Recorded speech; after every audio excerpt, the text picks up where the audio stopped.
Hello, কি অবস্থা সবার? অনেকদিন পরে একটা ভিডিও বানাচ্ছি। তো অনেকদিন পরে আসার কারণ হচ্ছে আমার বাইক ছিল না। বাইক হচ্ছে সৌদি ট্রাফিক পুলিশ ধরে নিয়ে গিয়েছে। তো কাস্টমার আসছিল, অর্ডারটা কাস্টমারকে বুঝিয়ে দিয়ে দিলাম। যে কথা বলতেছিলাম যে বাইক হচ্ছে সৌদি ট্রাফিক পুলিশ ধরে নিয়ে গেছে বাইক।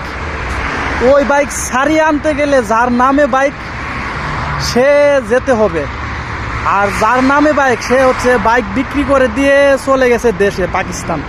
এটা হচ্ছে একটা পাকিস্তানির নামে বাইকটা ছিল। তো যার কারণে আমার কাছে কোনো বাইক ছিল না।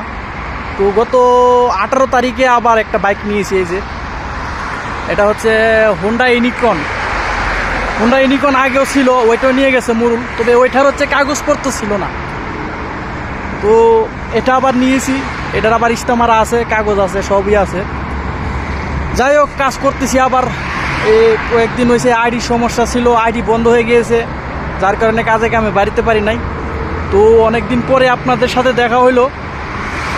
তো জানাবেন কে কেমন আছেন, বলে টুলে গেছেন নাকি সবাই।